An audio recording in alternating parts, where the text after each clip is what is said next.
Hello friends, welcome to Saru's kitchen. నేను మీ స్వర్ణ.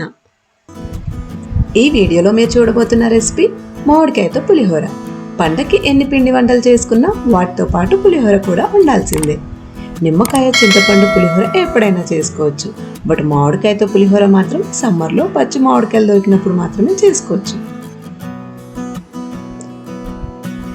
ఇక నేను రైస్ కుక్కర్లో వండుతున్నాను. దాంట్లో 2 గ్లాసెస్ ఆఫ్ రైస్ తీసుకొని ఆ రైస్ని వాటర్తో క్లీన్ చేసి 2 గ్లాసెస్ ఆఫ్ రైస్కి 4 గ్లాసెస్ ఆఫ్ వాటర్ వేసుకోవాలి.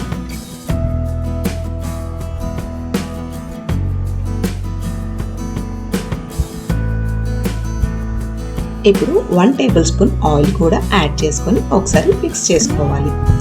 ఇలా ఆయిల్ వేసుకోవడం వల్ల రైస్ కుక్ అయిన తర్వాత పొడి పొడిగా ఉంటుంది.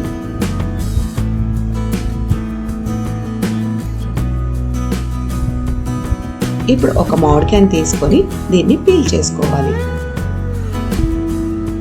పీలర్తో పైన స్కిన్ మాత్రమే పీల్ చేసుకోవాలి.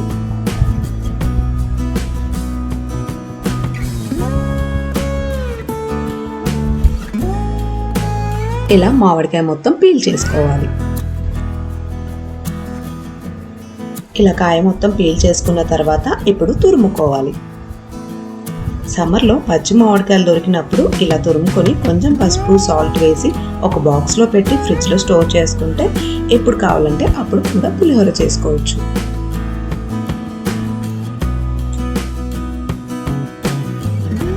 మామిడికాయ మొత్తం తురుముకున్న తర్వాత ఇప్పుడు దీన్ని పోపు పెట్టుకోవాలి.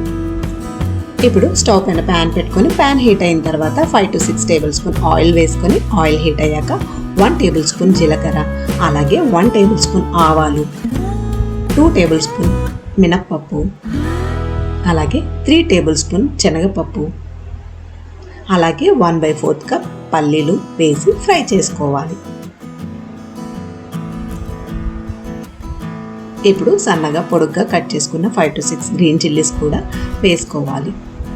4 to 5 రెడ్ చిల్లీస్, అలాగే కొంచెం కరివేపాకు కూడా వేసుకొని మిక్స్ చేసుకోవాలి.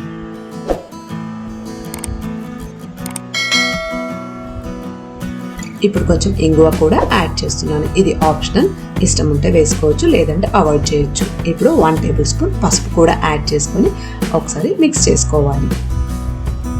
ఇప్పుడు ఇందాక తురుము పెట్టుకున్న మామిడికాయ తురుము కూడా వేసుకోవాలి.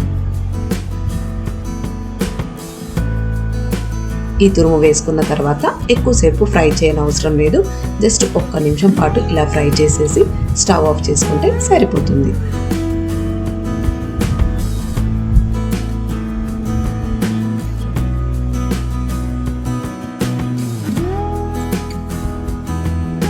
ఇప్పుడు కుక్ అయిన రైస్ని విడివిడిగా చేస్తూ చల్లారనివ్వాలి.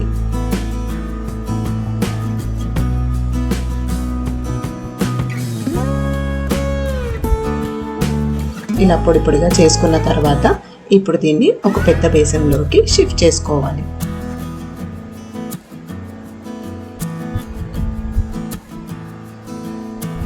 ఇలా పెద్ద బేసన్లో వేసుకోవడం వల్ల పులిహోర కలుపుకోవడానికి చాలా ఈజీగా ఉంటుంది. ఇప్పుడు ఈ రైస్లో 1.5 టేబుల్ స్పూన్ సాల్ట్ యాడ్ చేసుకొని ఒకసారి మిక్స్ చేసుకోవాలి.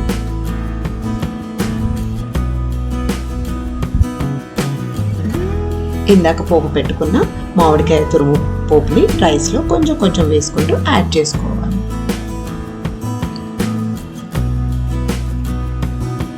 మొత్తం పోపు ఒకేసారి వేయకుండా ఎంత పడుతుందో చూసుకుంటూ కలుపుకోవాలి.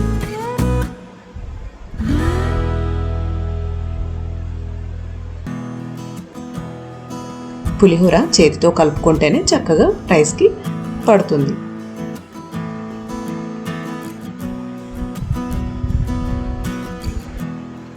ఈ పోపు అంతా రైస్కి పట్టేలాగా చక్కగా మిక్స్ చేసుకోవాలి. లాస్ట్లో కొంచెం కొత్తిమీర కూడా వేసి ఒకసారి మళ్ళీ మిక్స్ చేసుకోవాలి. మామిడికాయ పులిహోర రెడీ టు సర్వ్. మీరు ట్రై చేసి టేస్ట్ చేయండి. ఈ వీడియో కనుక మీకు నచ్చినట్లయితే లైక్ చేయండి, అలాగే మీ ఫ్రెండ్స్ అండ్ రిలేటివ్స్కి షేర్ చేయండి. సబ్స్క్రైబ్ చేసుకున్న తర్వాత పక్కనే ఉన్న గంట సింబల్ ప్రెస్ చేస్తే నా లేటెస్ట్ వీడియో నోటిఫికేషన్స్ మీకు ముందుగా అందుతాయి. మరొక ఇంట్రెస్టింగ్ రెసిపీతో మీ ముందుంటాను. Thank you for watching.